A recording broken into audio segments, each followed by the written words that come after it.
அறத்தின் வழி நின்று வழிபடுத்த இனத்திற்கான ஒரு ஊடகம் வள்ளுவம்.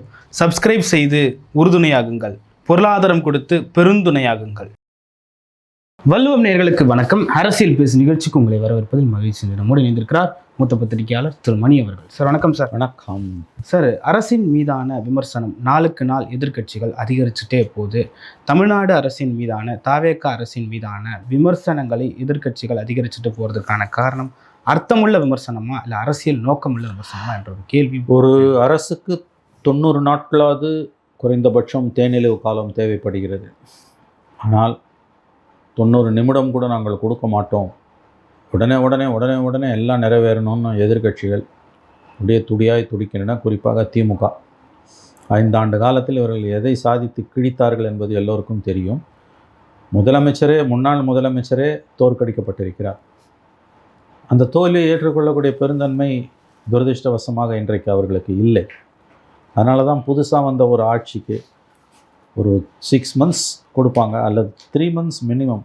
நாங்கள் கொடுக்க மாட்டோன்னு 3 நிமிஷத்துக்கு ஒரு ஸ்டேட்மெண்ட்டு, 30 வினாடிக்கு ஒரு ட்வீட் போட்டுக்கிட்டு இருக்காங்க. அவங்க வைத்தறிச்சலேருந்து வரக்கூடிய விஷயந்தான் இதெல்லாம். அனுபவம் இல்லாதவர்கள், செங்கோட்டையனை தவிர ஒரு மந்திரிக்கும் அனுபவம் கிடையாது. கொஞ்சமாவது அவங்களுக்கு செட்டில் ஆக டைம் கொடுக்கணும். முடியாது, இப்பயே எல்லாம் நடக்கணும் என்பது வைத்தறிச்சலாக வரக்கூடிய விஷயந்தான்.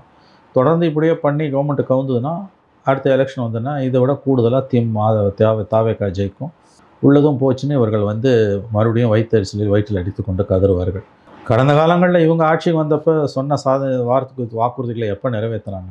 1000 ரூபாய் ஸ்கீமை 27 மாதம் பொறுத்தும் ஆரம்பித்தார் ஸ்டாலின். கடைசி காலத்தில் நிறைவேற்றப்பட்ட திட்டங்கள் எவ்வளவோ இருக்குது வாக்குறுதிகள். எதை பற்றியும் கவலைப்படாமல் என்னமோ இவர்கள் ஆண்ட பொழுது தேனும் பாலும் ஓடின மாதிரியும் இப்போ வந்த பிறகு தான் எல்லா பிரச்சனைகளுமே தமிழ்நாட்டில் நடக்கிற மாதிரியும் இவர்கள் புலம்புவது, ஒப்பாரி வைப்பது என்பது முழுக்க அதிகாரம் இவர்கள் கையை போய்விட்டது, பதவி போய்விட்டது என்ற அந்த ஒரு வைத்தறிச்சல் பொறாமை, அதில் தான் எத்தனையும் நடக்குது. திமுக கூட்டணி கட்சிகள் இன்றைக்கி அதிகாரத்துலேயும் இருக்காங்க. சிபிஎம் தெளிவாக சொல்லியிருக்காங்க, இப்போ ஸ்டாலின் எப்போ நிறைவேற்றினார் வாக்குறுதிகளை? கடைசி காலத்தில் தான் நிறைவேற்றினார், முதல்ல வந்தோன்னே நிறைவேற்றினாருன்னு தான் கேட்குறாங்க. ஆனால் அதுதான் திமுக பற்றி சொல்ல தேவையில்லை. தாவேகா தங்களுடன் வந்துவிடும் என்று அவர்கள் கற்பனை செய்து கொண்டு கனவில் மிதந்து கொண்டு இருந்தார்கள். தாவேகா வரலன்னொன்னே அவங்களுக்கு தெரிஞ்சு போச்சு, இது தோக்க போகிறோம். தோற்ற பிறகு இன்றைக்கி கட்சியையும் உடைக்கிறார் விஜய். அந்த வைத்தறிச்சலாம் அவங்க எதிர்க்கிறாங்க. ஸோ 2 திராவிட கட்சிகளும் இன்றைக்கி 60 ஆண்டுகளாக நம்ம தான் ஆண்டோம், நமக்குள்ளே மாறி மாறி வச்சுக்கலாம். ஆனால் புதுசாக ஒருத்தர் எப்படி வரலான்ற அந்த கோவம் தான் 2 பேரையும் பிடிச்சி இன்றைக்கி ஆட்டுது. 59 வருஷமாக 2 பேரும் நல்லா தமிழ்நாட்டை அனுபவித்தார்கள். இதே திமுக எனக்கு அதிமுக தோற்றுருந்தாவோ இவ்வளோ தூரம் கோவம் இருக்காது, சைலண்ட்டாக இருந்திருப்பாங்க. புதுசாக வந்த ஒருத்தர் தெளிவாக உணர்த்திட்டார். அடுத்த தேர்தல் எப்போ நடந்தாலும் 6 மாதத்தில், 1 வருஷத்தில், 5 வருஷத்தில் பழைய மாதிரி இவங்க 2 பேருக்கும் 118 சீட்டு தனி மெஜாரிட்டி சத்தியமாக 2 பேருக்கும் வரப்போகிறது கிடையாது. தாவேகாவும் வராது. அடுத்த 20 ஆண்டுகளுக்கு நான் அறிந்த வரையில் அடுத்த 20 ஆண்டுகளுக்கு தமிழகம் கூட்டணி மந்திரி சபையில் தான் நீடிக்கப் போகிறது. அதை இவங்க அதை ஏற்றுக்க மறுக்கிறாங்க.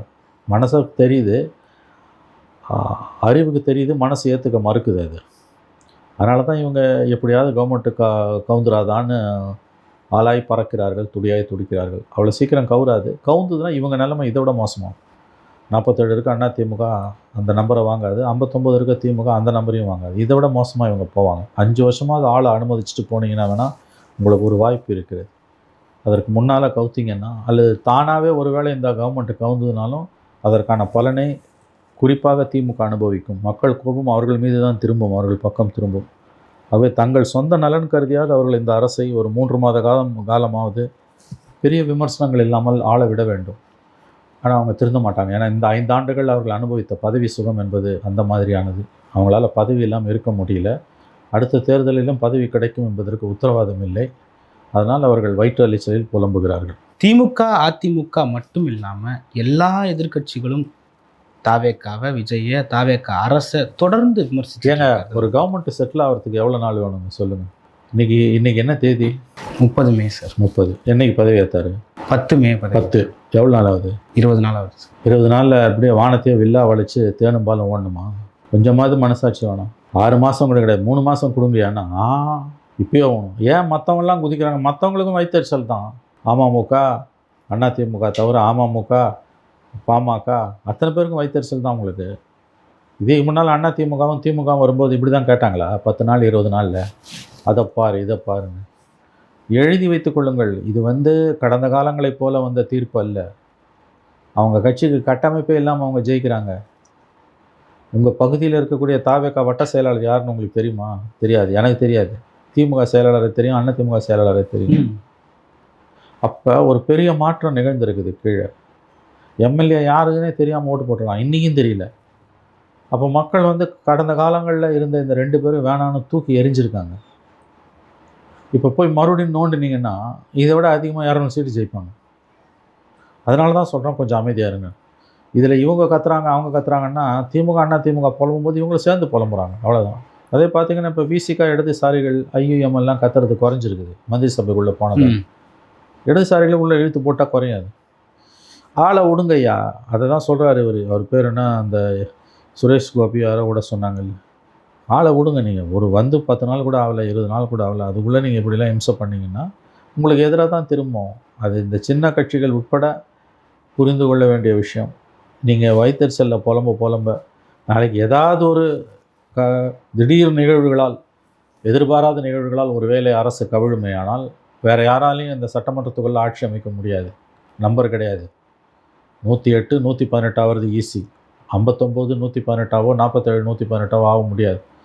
ஏதாவது அன்ஃபோர்சின் ஆக்ஷன்ஸ் வாங்க, எதிர்பாராத நிகழ்வுகளால் ஒருவேளை இந்த அரசு கவிழுமையானால் கண்டிப்பாக சொல்லுகிறேன், தேர்தல் தான் ஒரே வழி. தேர்தல் வந்துன்னா இப்போ இருக்கிறதும் வராது.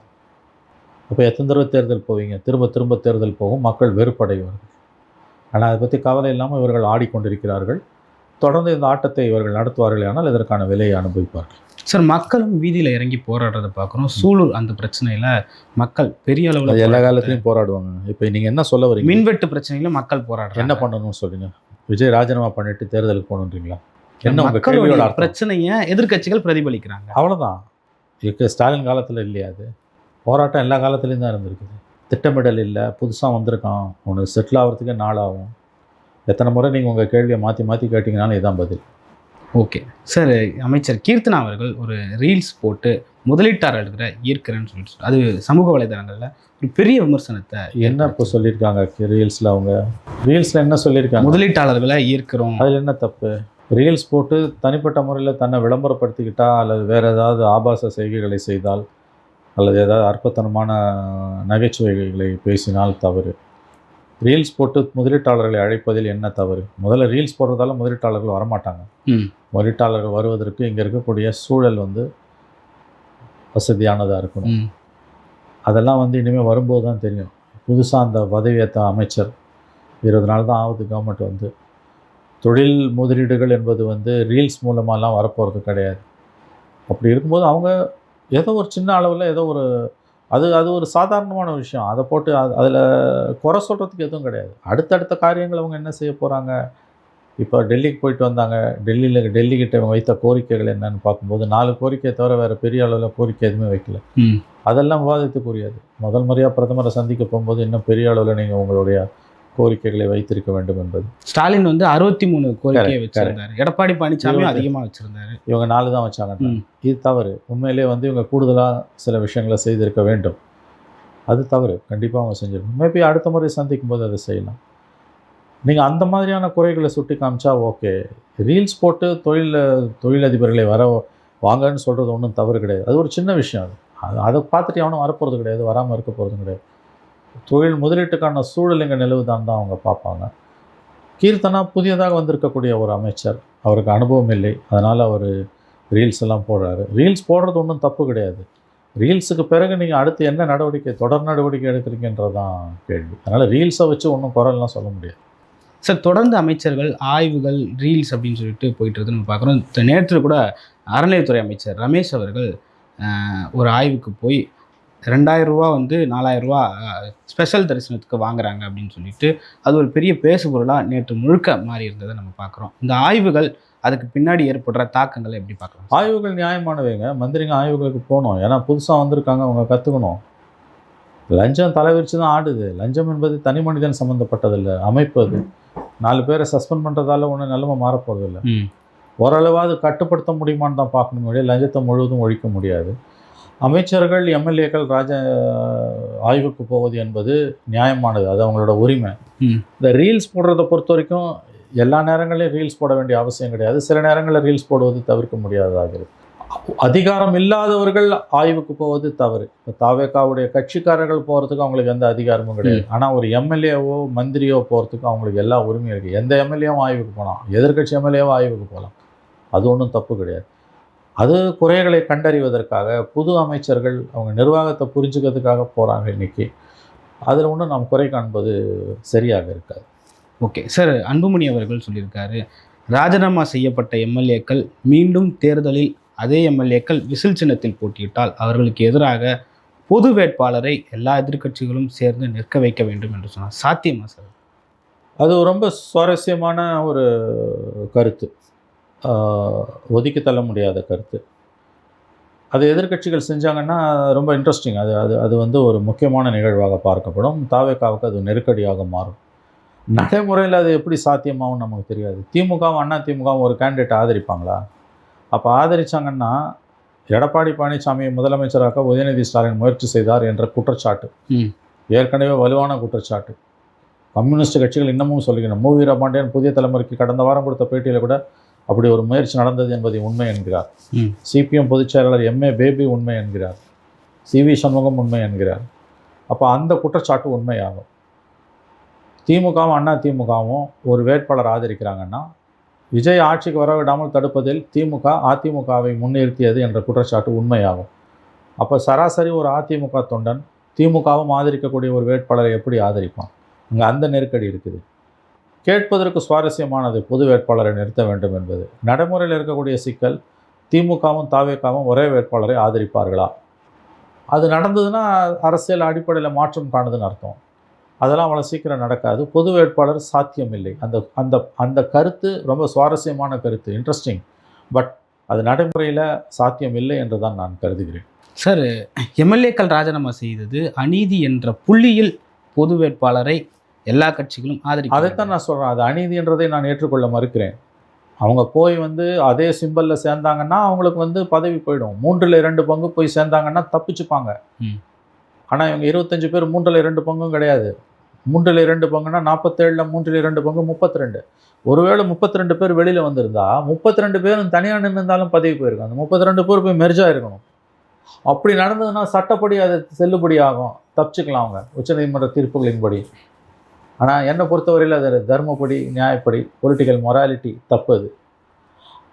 அது தப்பு. சட்ட ரீதியாக அது சரியாக இருந்தாலும் அது தப்பு. ஆனால் ஒரு எம்எல்ஏ எந்த நேரத்திலும் தன் பதவியை ராஜினாமா செய்யலாம்.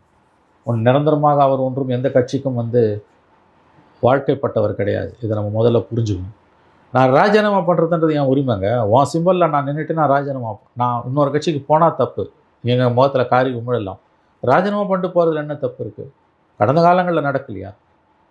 அப்போ இந்த பொது வேட்பாளர் என்பது அந்த அடிப்படையிலேருந்து வருகிறதுனா நான் இந்த கேள்வியை கேட்குறேன். உங்களுக்கு ராஜினாமா பண்ணுறதுக்கான உரிமையாக ஒருத்தனுக்கு கிடையாதா? ஒன்று, அது எப்படி திமுக அண்ணா திமுக ஒரு வேட்பாளர் ஆதரிப்பாங்க? கதையாக இருக்குது அது. அப்போ நீங்கள் விஜய் வரவிடாமல் தடுக்கிறதுக்கு உதயநிதி ஸ்டாலினும் அண்ணா திமுகவை ஆதரிக்க சொல்லி கேட்டாங்கன்னு எதிர்க்கட்சி தலைவர்கள் யார்? அவங்க கூட்டணியிலே இத்தனை நாளாக குடும்பம் நடத்தின சிபிஐ சிபிஎம் தேசிய தலைமையும் சொல்லுது, மாநில தலைமையும் சொல்லுது. அப்போ அதை ஏற்றுப்பீங்களா? அதையும் யாரும் கண்டிக்க மாட்டேன்றாங்க. ஒருவேளை அது நடந்திருந்தால் நீங்களாம் அமைதியாக இருந்திருப்பீங்களா? 6 மாதம் பொறுத்துட்டு கவுத்து விட்டுடலான்னு.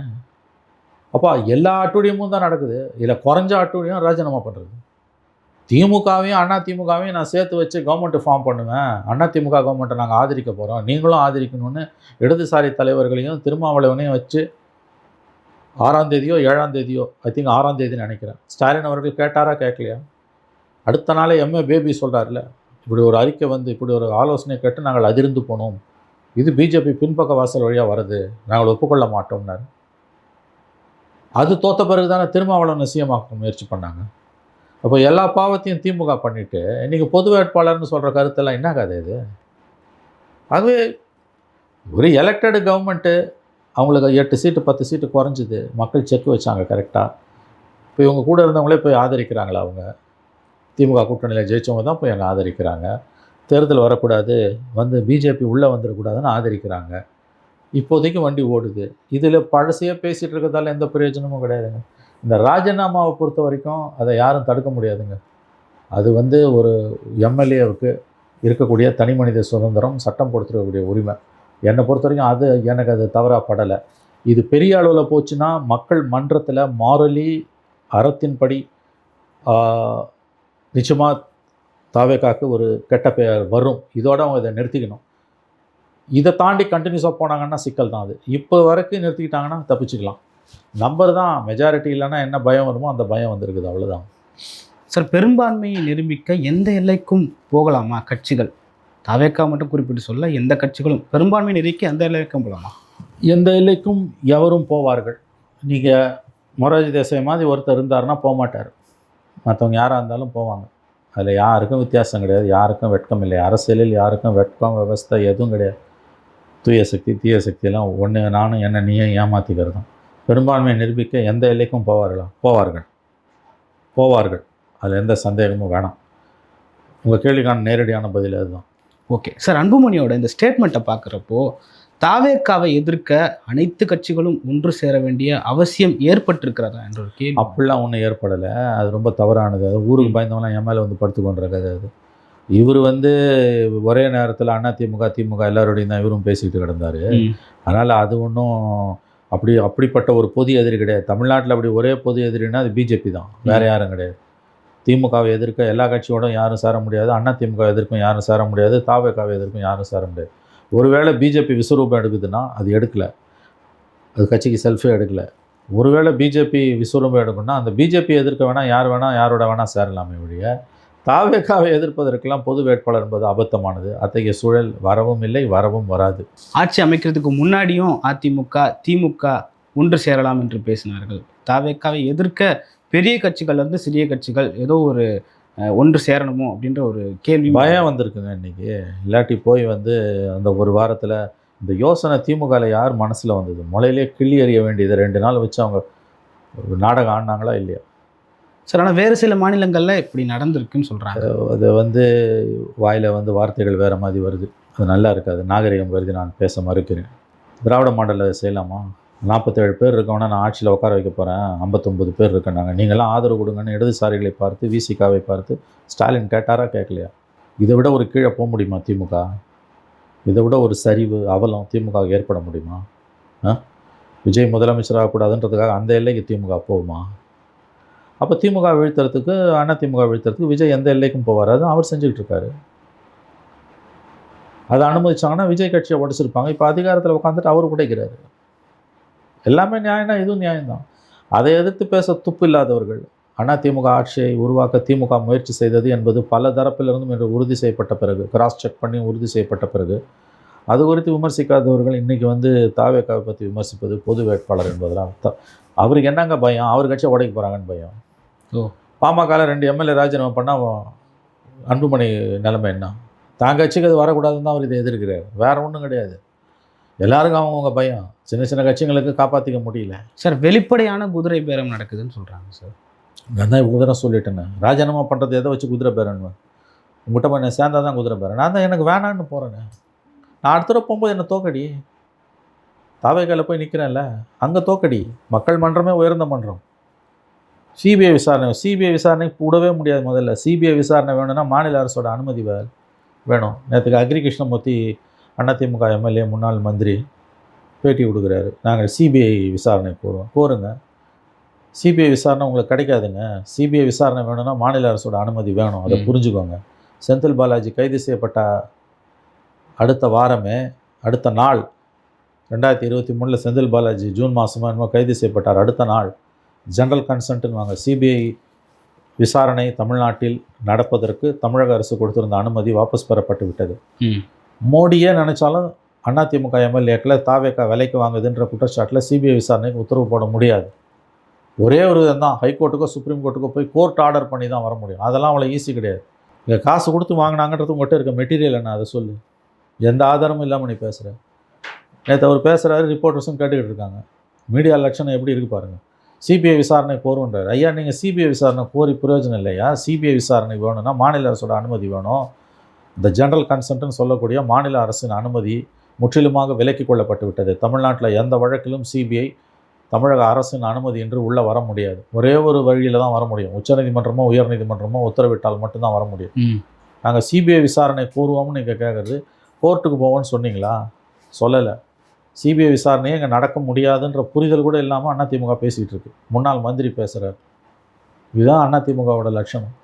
கட்சி கரைஞ்சு அங்கே போயிட்டுருக்குது, மொத்தமாக அங்கே போயிட்டுருக்கு. கட்சியை காப்பாற்ற முடியல உங்களால். இந்த கவர்மெண்ட்டு கவுந்துருதுன்னு வச்சுக்கோங்க, திரும்ப மறுபடியும் யாருக்கும் மெஜாரிட்டி இல்லாமல் வரும். திமுக கூட மறுபடியும் நம்ம எண்ணிக்கை ஏறும், அதிமுக கீழே போகும். அதான் நிலைமை. இன்னைக்கு இது புரியல அவங்களுக்கு. எடப்பாடிக்கோ அக்ரி கிருஷ்ணமூர்த்திக்கோ வேலுமணிக்கோ இது புரியல. கவுந்துக்குச்சுன்னா மறுபடியும் யாருக்கும் மெஜாரிட்டி கிடையாது. எண்ணிக்கை வேணால் கூட குறைவு வரும். பட் ஏடிஎம்கேவோட 47 இன்னும் கீழே போகும், இது மேலே வராது. 10 வருஷத்தில் கீழே கீழே கீழே தான் போயிட்டுருக்கு. கட்சியை காப்பாற்றிக்க சொல்லுங்கள் முதல்ல. ஓகே, பல்வேறு கருத்துக்களை பகிர்ந்து கொண்டு மட்டும் நன்றி சார்.